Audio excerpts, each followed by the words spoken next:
Halo bosku, assalamualaikum warahmatollahi wabarakatuh. Balik lagi dengan saya Anwar di A4 Otomotif. Dan kali ini yang akan kita update bukan tentang mobil yang ada di layar handphone atau komputer atau laptop atau TV kalian kali ini. Ini adalah Toyota Foxy. Ya, ini adalah mobil yang sekarang sudah berkeliaran di Indonesia dan cukup banyak peminatnya. Karena di segmen ini cuma ada Toyota Foxy, lalu kemudian Mazda Biante, nggak tahu masih ada apa enggak. Lalu kemudian Nissan Serena nggak semenarik Toyota Foxy, ternyata Toyota Foxy lebih ditunggu-tunggu. Dan selain Toyota Foxy, itu di luaran sana diluncurkan juga bersamaan dengan Toyota Noah. Yang entah kenapa, menurut saya Toyota Noah desainnya lebih dewasa, yang ini desainnya lebih anak muda. Balik ke selera, menurut kalian gimana? Tuliskan di kolom komentar yang ada di bawah. Kita tahu bahwa Toyota Foxy dan Toyota Noah adalah keduanya brand Toyota, dan kita tahu pula bahwa Foxy masuk ke Indonesia tapi Noah nggak dimasukkan ke Indonesia. Menarik untuk bagian depannya, grillnya itu nggak rame, dibikin lebih simple dengan warna chrome kayak gitu. Lalu kemudian ada emblem Toyota di bagian tengahnya, lampunya pun dibikin kayak lebih dewasa, nggak yang sipit dan kecil kayak gitu. Tapi ya ini adanya di luaran sana di Jepang.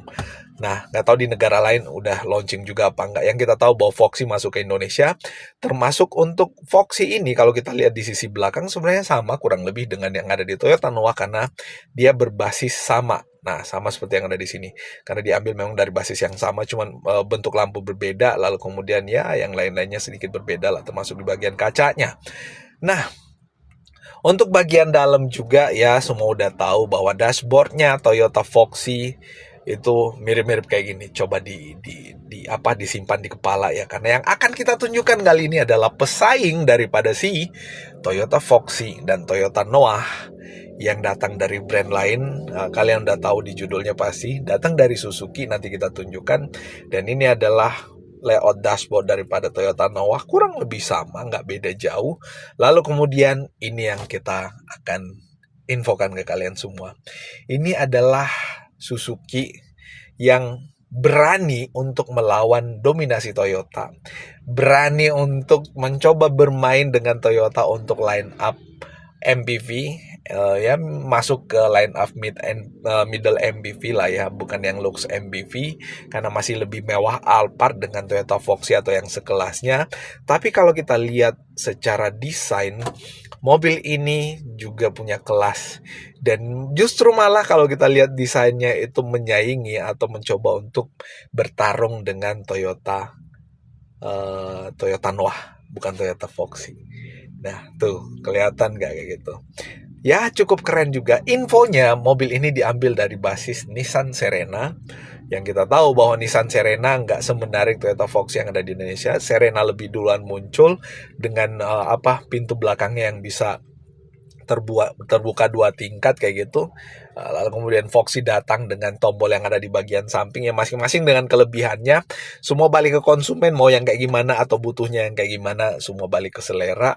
Dan kayak gini bentuknya. Menurut saya menarik sih ya mobil ini. Menarik dan ya mirip-mirip dengan Toyota Noah tadi yang kita sebutin di awal itu. Dan kelihatan keren. Dan ini adalah Toyota Landy, Suzuki Landy bos. Suzuki Landy. Secara siluet dari samping ya mirip-mirip dengan Toyota Foxy. Kalau kita lihat line beltnya, garis jendelanya ditarik dari depan sampai ke belakang, lalu kemudian agak landai naik ke atas termasuk di bagian atasnya. Mirip-mirip. Tapi nggak tahu, mobil ini justru katanya diambil dari basisnya Nissan Serena. Kalau kita lihat dari depan, ini sepertinya yang versi basic ya, lampunya kelihatan kayak masih pakai bohlam. Harusnya udah LED multi reflektor, harusnya di bagian dalamnya pakai bohlam. Lalu kemudian velgnya dia pakai yang single tone. Nah, untuk bagian depan grillnya warnanya silver, terus nggak ada fog lamp. Super duper simple. Suzuki apa ya? Yang pasti bukan kelasnya Suzuki itu ya, Suzuki Carry yang dibikin jadi kayak mobil MPV ya. Yang ini harusnya kelasnya lebih di atas, apalagi kalau diambil dari Nissan Serena, which is mobil ini harusnya bersaing di angka kurang lebih 400 sampai 500 jutaan. Mobil ini dari luar cukup keren. Menurut saya ya kurang lebih sama kerennya dengan Toyota Noah, si Suzuki Landy ini. Dan kalau kita lihat grillnya juga dibuat lebih dewasa, nggak serame yang ditawarkan di Toyota Foxy. Lalu kemudian untuk kacanya cukup luas visibility kalau kita lihat, termasuk ada di pilar A kecil kayak gitu untuk mempermudah visibility driver dan semua orang yang ada di dalamnya, jadi nggak merasa terkungkung di ruangan yang nggak sempit. Sebenarnya dalamnya cukup luas. Kalau kita lihat di sini ada semacam kayak entah kaca cornering atau kaca bagian samping bawah atau dia kamera 360. Tapi kalau kita lihat bagian depan nggak ada kameranya, jadi mobil ini harusnya nggak support buat kamera 360. Pintunya pakai sliding door, pastinya sliding door, nggak mungkin nggak. Lalu kemudian bagian bawah sini ada side skirtnya juga, ya cukup besar, cukup tebal. Di sisi belakang ya kok justru mirip sama Toyota Noah ya. Yakin ini diambil dari basis Serena. Ini justru malah mirip Toyota Noah nih lampu belakangnya loh ya. Ya, cuma di tengahnya ada Suzuki. Justru malah saya melihatnya ini diambil dari basisnya Toyota Noah harusnya. Tapi ada yang informasi kita baca, ada referensi yang mengatakan bahwa diambil dari Nissan Serena. Buat kalian yang lebih tahu, silakan tuliskan di kolom komentar yang ada di bawah. Informasi kalian tentu sangat bermanfaat. Di belakang ada sensor-sensor, ada 4 sensor setidaknya, dan ada logo emblem Suzuki Landy di sini tulisannya. Pengisian bahan bakar di sebelah kiri. Tapi memang kalau kita lihat secara siluet lebih mirip Toyota Noah daripada si Nissan Serena. Oh, kelihatan di sini kaca untuk bagian bawah. Sepertinya bukan kamera 360 karena memang kelihatan gak ada kamera depannya tadi. Nah, terus ini untuk versi yang lain kok sama ya, velgnya single tone, lalu kemudian nggak ada fog lampnya,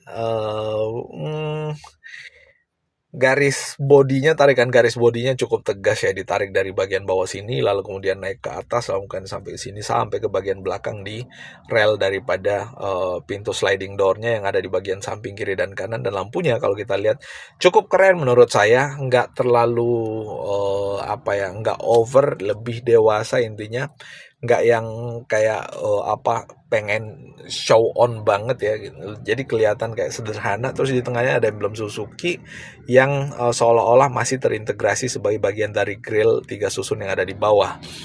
Oke, itu untuk bagian samping. Terus bagian belakang ya, ini yang saya bilang, ini lampunya benar-benar mirip dengan Toyota Noah. Mirip ya kalau kita lihat secara simple atau secara kasat mata. Lalu kemudian di bawah ada reflektor, di atas ada spoiler, lalu kemudian ada brake lamp atau lampu rem ketiga atau high mount stop lamp di bagian atas.